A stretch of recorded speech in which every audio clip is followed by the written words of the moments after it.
Buenas noches. Bueno, qué bueno estar juntos esta noche, que podamos estudiar juntos la palabra del Señor.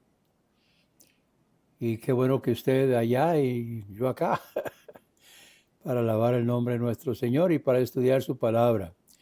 Así que vamos a comenzar con una palabra de oración. Y si usted tiene peticiones, entonces lo invito para que mientras estamos orando usted ponga esa petición delante del Señor, y si usted tiene una acción de gracias también, entonces hágale ver al Señor la acción de gracias que usted está presentando delante de Él. Vamos a orar. Gracias, Señor, por la oportunidad que nos das de estudiar tu palabra esta noche. Pedimos que tú nos guíes, que podamos entenderla, aplicarla. Te pedimos, Señor, que tu Santo Espíritu tenga libertad para trabajar en cada uno de nuestros medios o a través de cada uno de nosotros. Señor, te alabamos y te bendecimos por las respuestas a la oración, respuestas a las peticiones. Y te pedimos, Señor, que tú contestes las que están en nuestros corazones, conforme a tu santa divina voluntad. Gracias por todo, Señor, en el nombre precioso de Jesús. Amén. Muy bien, vamos a comenzar esta noche. Vamos a ir a continuar con la serie sobre 1 Corintios, el estudio de la palabra del Señor, 1 Corintios, y estamos en el capítulo 8, así que si usted gusta abrir su Biblia en el capítulo, en 1 Corintios capítulo 8, entonces lo invito para que usted lo haga. Y déjenme ver un momentito.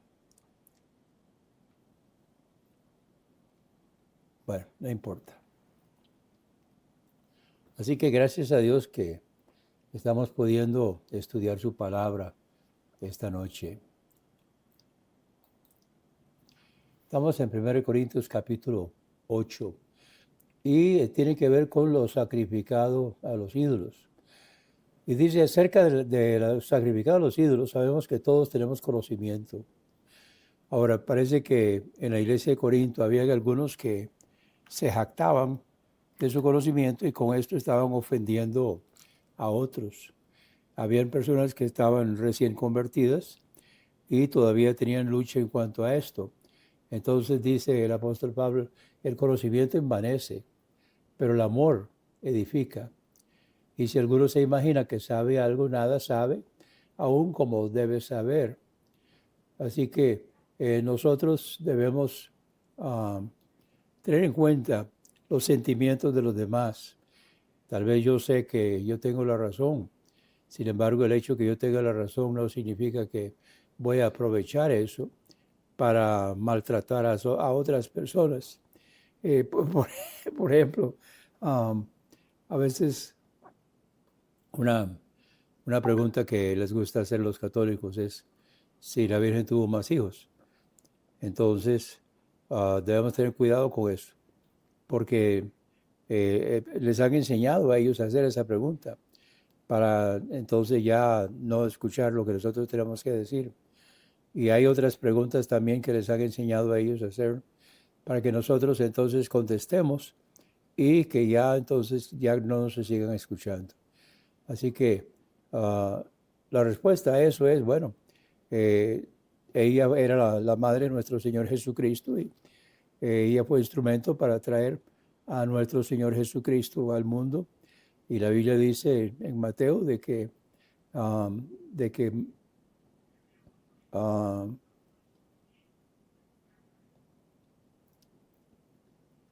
ahí se me fue el nombre de, bueno, no importa, de que el esposo de María no la conoció hasta que dio a luz a Jesús. Bueno, eso no viene al caso, pero lo que quiero que veamos es en cuanto a la carne sacrificada a los ídolos.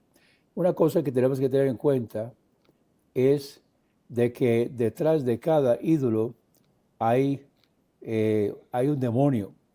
Así que dice el versículo 8, el versículo 4, el versículo 4 dice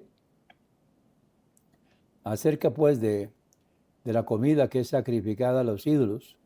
Sabemos que el ídolo nada es en el mundo y que no hay otro Dios sino uno solo. Porque aunque haya muchos que se llamen dioses, sea en el cielo, sea en la tierra, como hay muchos dioses y muchos señores, para nosotros, sin embargo, hay un solo Dios, el Padre, de quien proceden todas las cosas y nosotros somos en Él, y un solo Señor, Jesucristo, por medio de quien son todas las cosas y nosotros por medio de Él.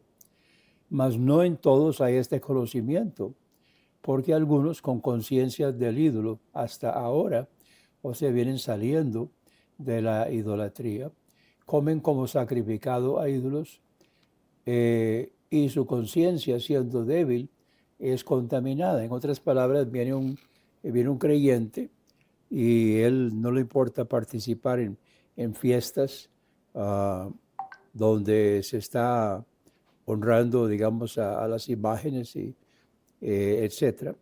Entonces, no le importa participar, pero aquella persona que está recién convertida, eso lo está perjudicando. Entonces dice el versículo 9, pero mirad que esta libertad vuestra no sea tropezadero a los que son débiles. Ahora vamos a pasar al capítulo 9. Quiero que vayamos un poco rápido esta noche. El apóstol, el capítulo 9, entonces está el apóstol defendiendo sus derechos en cuanto a participar de lo que se da en los diezmos y las ofrendas en la iglesia. Dice el versículo 4, no tenemos derecho de comer y beber. ¿Acaso no tenemos también, está hablando de derechos, con nosotros una hermana por mujer, como también los otros apóstoles y los hermanos del Señor y Cefas? Parece que ellos andaban con su esposa.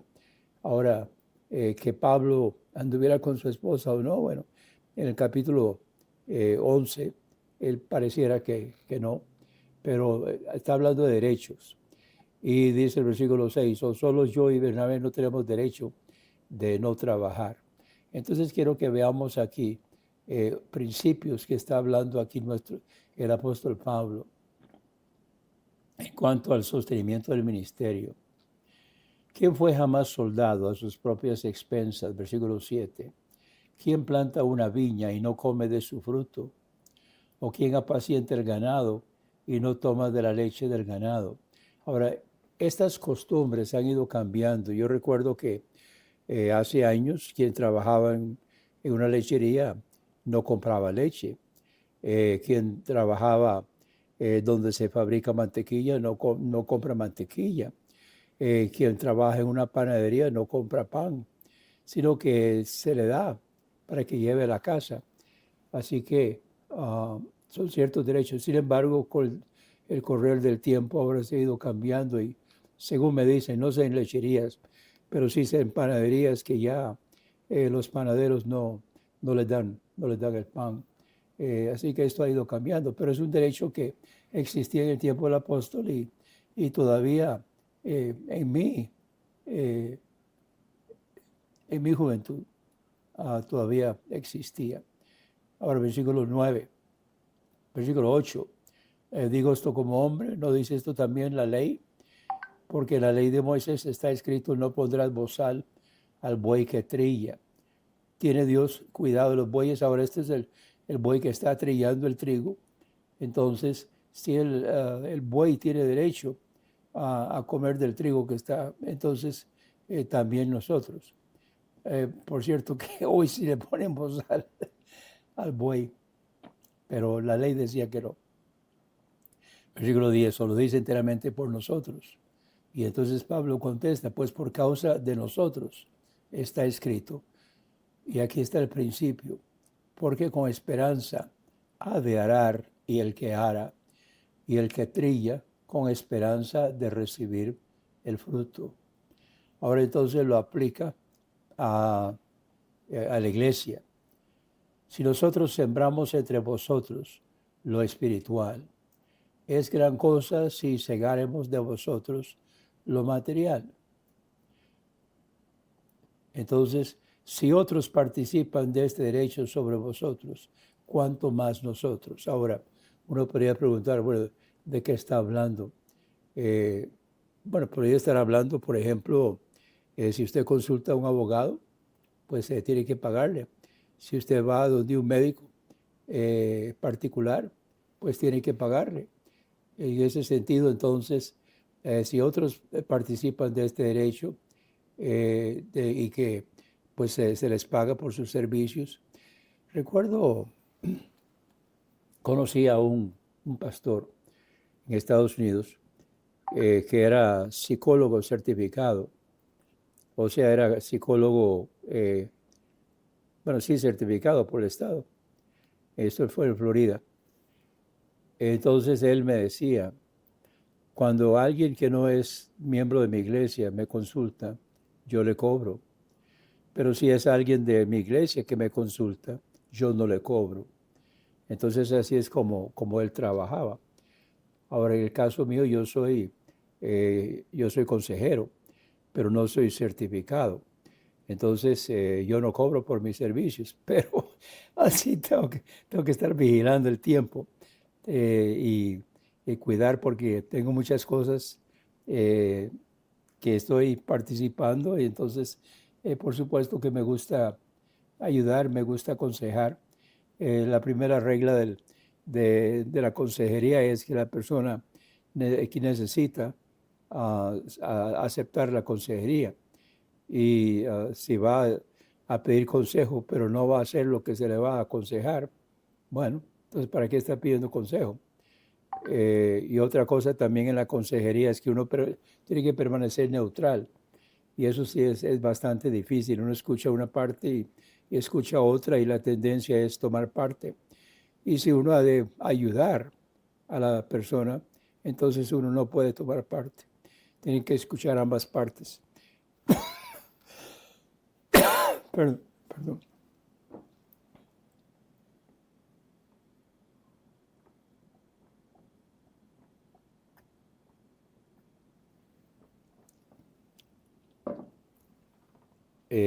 A veces lo mejor es no dar un fallo, escuchar ambas partes y orientar para que las partes tomen sus propias decisiones, ayudarlos, orientarlos, para que ellos puedan tomar sus propias decisiones.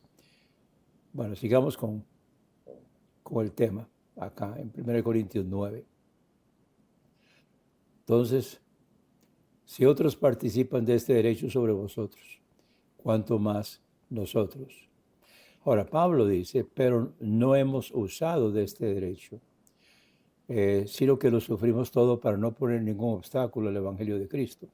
Por lo menos en Corinto, yo no sé en otras iglesias, porque él no lo menciona, pero por lo menos en Corinto, eh, él no recibió ofrendas. Eh, yo personalmente, yo creo que en el caso de un misionero que recibe su sostén para ser misionero, entonces llega a una parte donde abre obra. Yo soy del criterio que necesita enseñarle a la nueva obra su responsabilidad en cuanto al sostenimiento del ministerio. Él en lo personal no necesita, porque él está siendo sostenido por otras iglesias.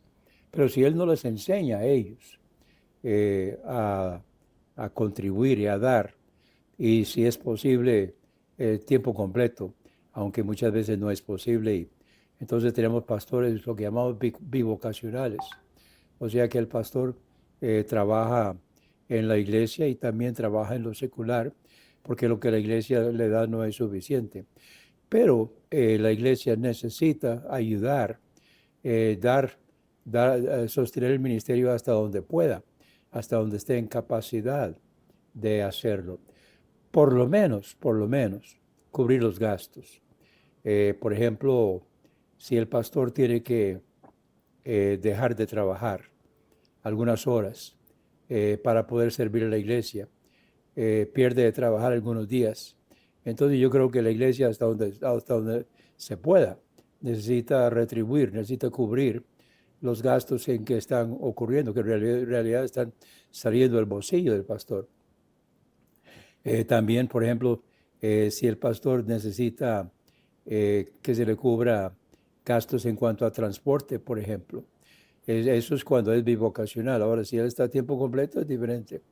Pero si él es bivocacional, entonces yo creo que también se le puede ayudar con el transporte y con la movilización. Bueno, que son ciertos principios. Y Pablo entonces dice, el versículo 13, no, aquí está hablando de la ley, y acaba de hablar de la ley allá atrás y ahora vuelve a hablar de las cosas como trabajaban en el Antiguo Testamento. Entonces dice el versículo 13, ¿no sabéis que los que trabajan en las cosas santas o sagradas comen del santuario y los que sirven al altar participan del altar? Aquí está hablando de la forma del servicio en cuanto a la ley, en cuanto al tabernáculo y en cuanto al templo. Ahora, aquí hay dos servidores, los que trabajan en las cosas santas o sagradas, son los levitas. Entonces ellos recibían el diezmo.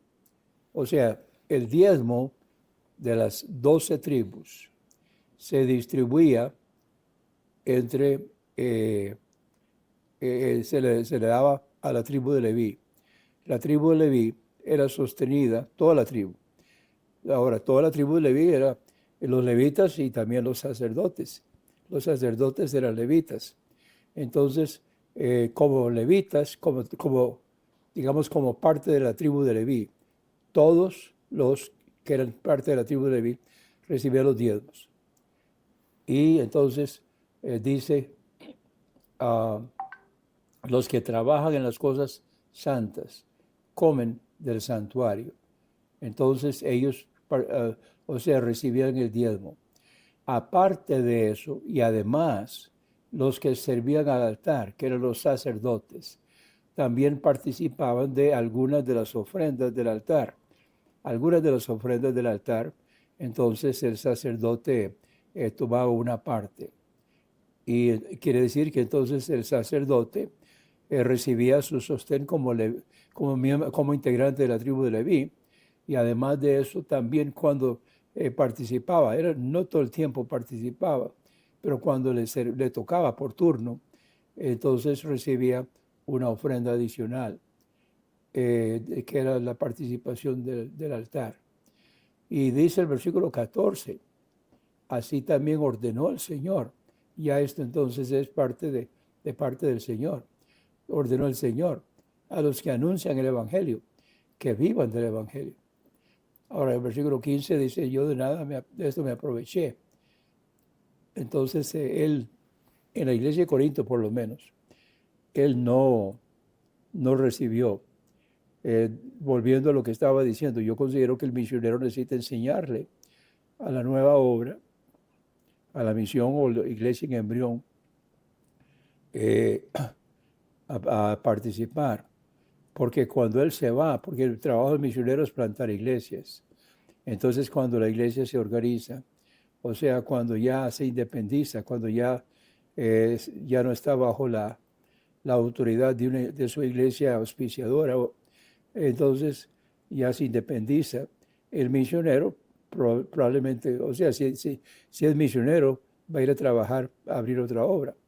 Ahora, a veces renuncia como misionero y se queda de pastor, y eso es diferente, pero cuando sigue de misionero, entonces él va a dejar la iglesia que se acaba de organizar y va a ir a abrir otra obra. Y la iglesia que se acaba de organizar, entonces va a llamar a un pastor para que venga a trabajar con ella. Pero si el misionero no le enseñó a la iglesia a sostener hasta donde pueda a su pastor, entonces se le va a dificultar, porque él no va a estar recibiendo el sostén que el misionero está recibiendo.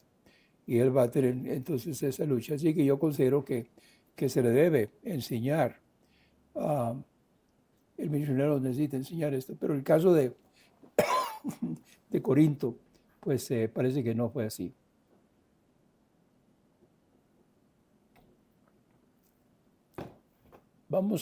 Quiero avanzar un poquito aquí.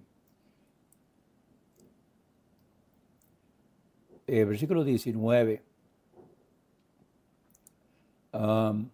Siendo libre de todos, o sea, no teniendo ninguna, no debiéndole nada a la iglesia, me he hecho siervo de todos para ganar el mayor número. Ahora, el don del servicio es algo muy importante en el ministerio y dentro de la iglesia. Entonces, la palabra ministro significa servidor.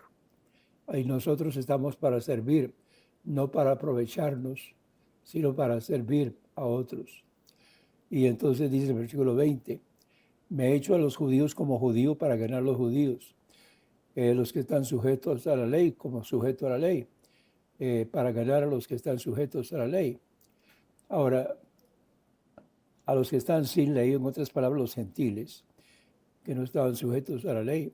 Entonces, como si yo estuviera sin ley, o sea, no sujeto a la ley, pero sujeto a la ley de Cristo, para ganar a los gentiles, en este caso, que no están bajo la ley. Entonces, aquí es algo que todos podemos aprender. Me he hecho a los débiles como débil para ganar a los débiles. A todos me he hecho de todo, para que por todos los medios salve a algunos. Esto se ha tergiversado. Algunos entonces lo han tomado para decir que para ganar a los que toman, entonces hay que ir a la cantina y tomar con ellos. Para ganar a los que están en bailes, entonces hay que ir al baile para estar ahí con ellos. Yo rechazo esa idea. Eso no significa que debemos ir a practicar las cosas con ellos. Él está hablando de acomodarse a sus costumbres, pero no faltando a sus responsabilidades como cristiano de ningún modo. En eso hay límite. O sea, podemos acomodarnos a los demás. Por ejemplo, tengo entendido que en los países orientales, algunos de ellos, por ejemplo, uno no entra a la casa calzado, sino que deja los zapatos a la entrada. Bueno, entonces si yo voy a una casa de esas donde se acostumbra dejar los zapatos a la entrada y yo entro con zapatos, yo estaría hiriendo los sentimientos de otra persona. Entonces quiere decir que en eso tengo que respetar las costumbres, pero no significa que ya porque forma parte de la costumbre el tomar licor, yo también debo tomar licor, ¿no? En ese caso, recuerdo una ocasión, yo creo que ya he contado esto antes, cuando yo estaba trabajando, cuando estaba en el seminario, trabajaba secularmente en un periódico y nos tocó trabajar un 31 de enero y ya tocó para recibir el año nuevo. Entonces, poco antes de la medianoche se paró de trabajar y entonces se hizo un brindis. Y había uno de los compañeros que tenía problemas con el alcohol, pobrecito. Y entonces él me invitó a un trago. Para las personas que toman, el trago no es solamente un trago, sino que es algo social. Y si uno lo rechaza, los está rechazando a ellos. En su mentalidad, uno los está rechazando a ellos. Entonces hay que tener mucho cuidado con esto. Entonces yo lo que hice con el compañero, entonces yo le dije, mire, fulano, yo lo tomo, pero sí estoy dispuesto a brindar con usted una Coca-Cola. Entonces con eso ya él quedó contento. Entonces yo brindé con él, pero no tomé licor. Y en esto entonces hay que respetar los sentimientos de las personas, pero no por eso vamos a poner abajo lo que nosotros consideramos como valores cristianos. Entonces, dice el versículo 23, esto hago por causa del Evangelio, para hacerme copartícipe de él. Por los siguientes versículos, de 24 al 27, ah, no tienen directamente que ver con esto, pero sí son parte de la vida cristiana, especialmente de los siervos, los que tienen una posición de liderazgo. No sabéis, y él usa como ejemplo los deportistas, no sabéis que los que corren en el estadio, todos a la verdad corren, mas uno solo recibe el premio, por lo menos el primer lugar. Entonces lo que está diciendo, y está en modo imperativo, corred de tal manera que lo obtengáis. O sea, la meta en la vida debe ser excelencia. No quiere decir que vamos a dejar atrás a los demás. Una cosa linda en las cosas del Señor es que Dios no nos compara con otros. Dios no está mirando lo que yo estoy haciendo en comparación con lo que otros están haciendo. Los hombres hacen eso. Por cierto, hay muchos celos entre los hombres, pero eso no está bien, eso no es de Dios. Y nosotros necesitamos entonces tener mucho cuidado de estar comparándonos con otros o permitir que otros nos comparen, no. Pero lo que quiere decir es que nosotros siempre nuestra meta es la excelencia. Ahora, Dios sí nos compara, pero nos compara con nosotros mismos. O sea, Dios me compara con dónde estoy yo en relación con donde yo puedo estar según lo que Él piensa. Él sabe dónde yo debería estar. Entonces Él me compara con dónde estoy en relación con donde yo debería estar en la vida cristiana, pero no me compara con otros. Entonces nosotros debemos correr con excelencia, correr de tal manera que lo obtengáis, o sea que recibamos el primer lugar, por decirlo así. Luego, eso es en cuanto al atletismo. Luego, en cuanto a la lucha, todo aquel que lucha, y yo creo que está hablando aquí principalmente del pugilista, porque dice, todo aquel que lucha de todo se abstiene. Ellos a la verdad para recibir una corona corruptible, pero nosotros una incorruptible. En aquel entonces el premio era una corona de laurel. Ahora la corona de laurel pues al rato se descompone y ya queda nada más la cáscara. Ah, pero entonces dice, así que yo de esta manera corro, no como a cosa incierta, o sea, cualquier ruta. Cuando un atleta está entrenando, no necesariamente tiene ruta. Ahora el entrenador generalmente le propone una ruta cada día, pero son diferentes rutas para que vaya entrenando. Uh, pero cuando está en la carrera, si cambia de ruta, entonces queda descalificado. Por eso dice, yo de esta manera corro. Ya cuando estamos en la carrera, ya no estamos en el ejercicio, sino que estamos ya en la carrera.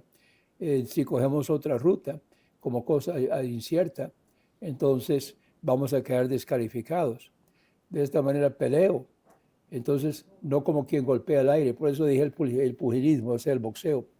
Cuando un boxeador está entrenando, entonces parte del entrenamiento es pelear contra el aire. Entonces, ustedes lo ven ahí en el ring, por ejemplo, a mí no me llama la atención, pero cuando uno ve ahí que están en el ring, entonces parte de su presentación es de que ellos están como boxeando contra el aire. Entonces eso está bien cuando todavía no están delante del contrincante. Pero el versículo 27, entonces no golpear el aire, sino que golpeo mi cuerpo. Y eso es parte del entrenamiento del boxeador también, golpear su cuerpo y que también con el que está practicando también le golpea el cuerpo y lo pongo en servidumbre. Ahora nosotros como cristianos, entonces necesitamos también hacer lo necesario para que podamos seguir trabajando en la obra del Señor. Debemos pagar el precio, no sea que habiendo predicado a otros, yo mismo venga a ser reprobado. Entonces, cuando estamos entrenando, golpeamos el aire. Cuando estamos entrenando, corremos por cualquier ruta. Cuando estamos entrenando, entonces hacemos cosas, pero no cuando ya estamos en la carrera o en la pelea. cuando estamos en la competencia, ya hay reglas. Y esas reglas entonces se nos aplican a nosotros como cristianos. Ahora, es muy importante el versículo 27 para que nosotros entendamos, porque algunos cogen este versículo para tratar de probar que la salvación se pierde. Aquí no está hablando de salvación, ese no es el tema.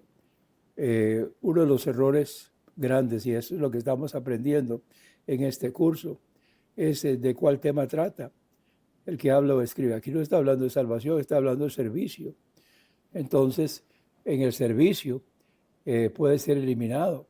¿Cómo ser eliminado? Cuando rompe las reglas. Pero no tiene nada que ver con salvación. Lo que tiene que ver es en cuanto a la carrera, en cuanto a la competencia se refiere.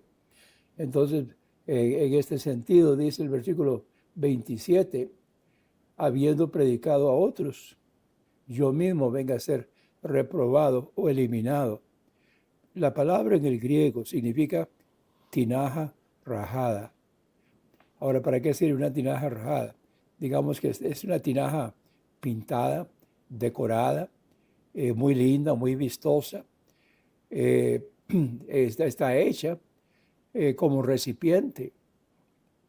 Está hecha como para enseñar, para echar agua o echar aceite o vino o lo que sea, pero si está rajada, entonces ya nada más viene para hacer un espectáculo. O sea, se pone ahí en el escaparate para verlo, pero ya no sirve como recipiente.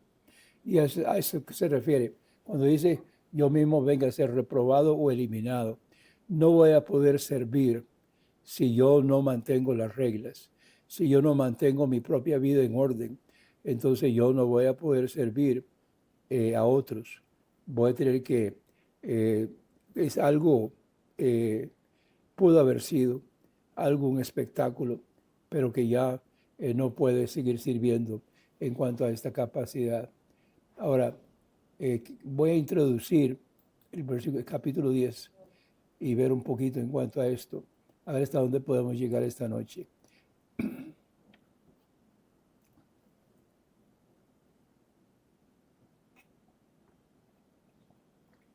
El tema del capítulo 10 es la idolatría. Y un problema que tenían los israelitas era la idolatría. Ellos se dejaron contaminar por los pueblos alrededor. Dios los mandó a conquistar la tierra prometida para que no se contaminaran, pero se contaminaron. Entonces, aquí el apóstol Pablo está usando el viaje de los israelitas como tipo del viaje del cristiano. Mas no quiero, hermanos, que ignoréis. Entonces aquí la palabra clave es todos. No quiero que ignoréis que todos nuestros padres estuvieron bajo la nube. ¿O recuerdan cuando ellos salieron de Egipto? Entonces la nube los guiaba, la nube les daba sol, la nube se convertía en una columna de fuego en la noche para darles luz y para darles dirección. Una ciudad en tinieblas es muy peligroso. Entonces en la noche les daba luz y cuando se levantaba, entonces ellos recogían todo e iban en pos de la nube en el día y la columna de fuego en la noche. Entonces todos nuestros padres estuvieron bajo la nube, o sea, no hay excepción. Y todos pasaron a través del mar. Recuerda cuando se abrieron las aguas del Mar Rojo y ellos pasaron en seco. Y todos en Moisés fueron bautizados en la nube y en el mar. Ahora esto no es un tipo, pero hay que tener cuidado de decir que es el tipo del bautismo.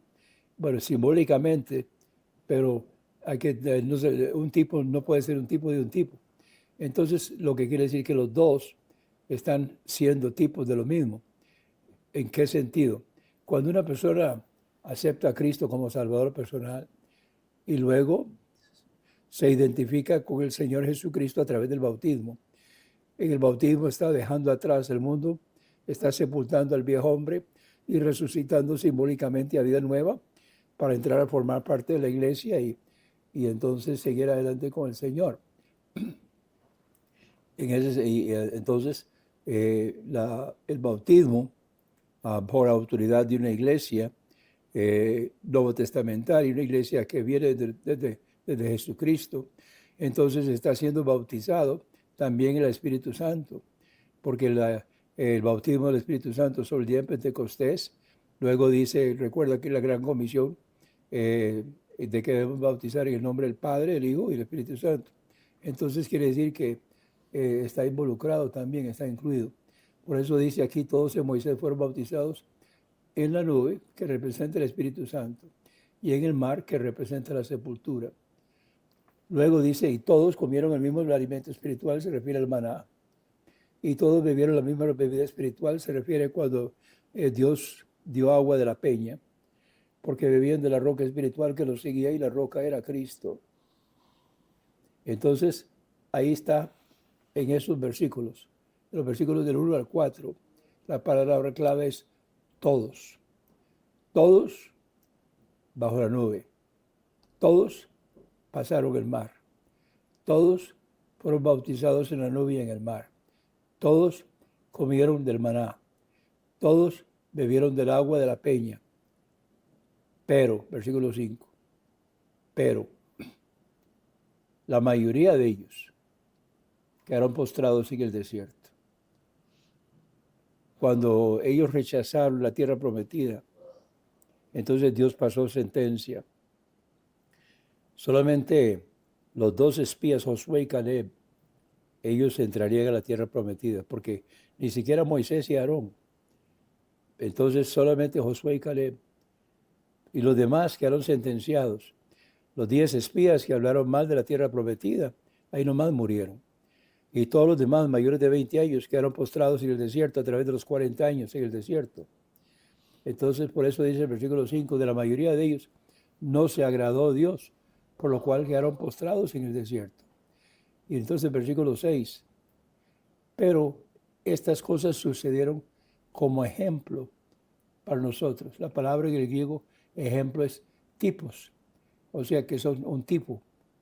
Estas cosas sucedieron como tipo para nosotros, para que no codiciemos cosas malas, como ellos codiciaron, ni seáis idólatras, como algunos de ellos. Según está escrito, se sentó el pueblo a comer y a beber y se levantaron a jugar, si eran juegos de idolatría. Ni forniquemos, como algunos de ellos fornicaron y cayeron en un día 23,000. Ni tentemos a Cristo, como también algunos de ellos lo tentaron y perecieron por las serpientes. Ni murmuréis, como también algunos de ellos murmuraron y perecieron por el destructor. Entonces, aunque todos ellos fueron sentenciados a morir allá en el monte, allá en Cades Barnea, cuando enviaron los 12 espías, todos los que rechazaron la tierra prometida quedaron sentenciados a muerte, todos los mayores de 20 años. Sin embargo, la forma en que iban muriendo era por diferentes actos de rebelión, donde ellos iban haciendo otras cosas y entonces Dios los iba matando. Y aquí Pablo está citando varias de las ocasiones en que ellos morían. Dice el versículo 11, y todas estas cosas les acontecieron como ejemplo, o sea, es un tipo, y fueron escritas para nuestra amonestación, dice Pablo, para quienes ha llegado el fin de los siglos, o sea, por nosotros. Así que el que piensa estar firme, mire que no caiga. Ahora, el versículo 13 es un versículo que haremos bien en memorizar. Yo le recomiendo que lo memorice. No os ha sobrevenido ninguna tentación que no sea humana. Ahora, ¿qué quiere decir eso? Cuando el diablo los tienta, él no los puede tentar en el área esotérica. Él no puede tentarnos en el subconsciente. Él no tiene acceso a nuestra subconsciencia. Él tiene que tentarnos de frente, en forma humana. Y solo Dios conoce nuestros pensamientos. El diablo no conoce nuestros pensamientos. Dios sí, pero el diablo no. El diablo no puede penetrar en nuestra subconsciencia. Entonces, nosotros podemos ser tentados, pero solamente en la esfera en que nosotros tenemos conciencia, o sea, en el área donde podemos tomar la decisión. No podemos ser tentados. Dios no permite que el diablo nos tiente en un área que no sea humana, o sea, en un área donde no tenemos conciencia, donde no podemos decir que no, donde no podemos rechazar la tentación.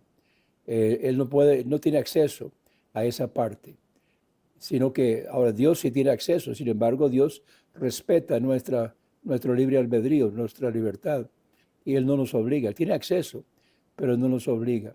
Pero el diablo no tiene acceso, porque si el diablo tuviera acceso, lo aprovecharía.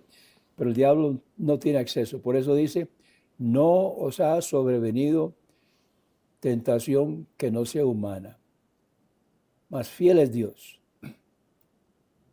que no os dejará ser tentados más de lo que podéis resistir.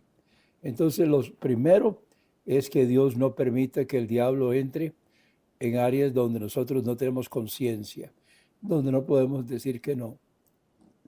Número 2, restringe, limita. Recuerda el caso de Job, donde Dios lo limitó, le dijo hasta dónde podía llegar en su tentación cada vez. Entonces, no os dejará ser tentados más de lo que podéis resistir. O sea, Dios no permite que el diablo nos tiente al nivel de 5º grado si nosotros estamos apenas en 1er grado, sino que no os dejará ser tentados más de lo que podéis resistir. Y lo tercero, sino que dará también juntamente con la tentación la salida para que podáis soportar o escapar. Entonces, primero, no permite que nos tiente en áreas esotéricas. Segundo, limita el poder del diablo. Y tercero, siempre habrá un escape. No tenemos inevitablemente que caer, sino que siempre habrá un escape. Podemos huir. Recuerda el caso de José, cuando la mujer de Potifar lo tentó y finalmente lo que hizo fue asirlo, agarrarlo, y él dejó ahí su vestido y salió corriendo desnudo. Mejor decir, aquí huyó que aquí murió. Entonces tenemos esa promesa del Señor. Así que le recomiendo que se aprenda el versículo 13, 1 Corintios 10, 13. Y vamos a terminar hoy aquí con el versículo 14. Por tanto, amados míos, huid de la idolatría. Y muchas cosas son idólatras, son idolatrías, son ídolos. Tal vez nosotros no lo pensamos así, pero cualquier cosa que nosotros tengamos que sea una preferencia, que sea algo que está por encima de Dios, que ocupa primer lugar, entonces es idolatría. Estamos convirtiendo eso en un ídolo. Si hay algo que nosotros preferimos hacer por encima de Dios, entonces eso está ocupando el primer lugar y eso es idolatría. Quiero terminar haciéndole una invitación para que usted se comunique conmigo esta semana. Me gustaría saber de usted. Así que quiero invitarlo para que usted pueda comunicarse conmigo. Ahí están los medios en Facebook, en YouTube, en Telegram. Y para que se pueda comunicar conmigo, básicamente hay 2 maneras. Aquí está el número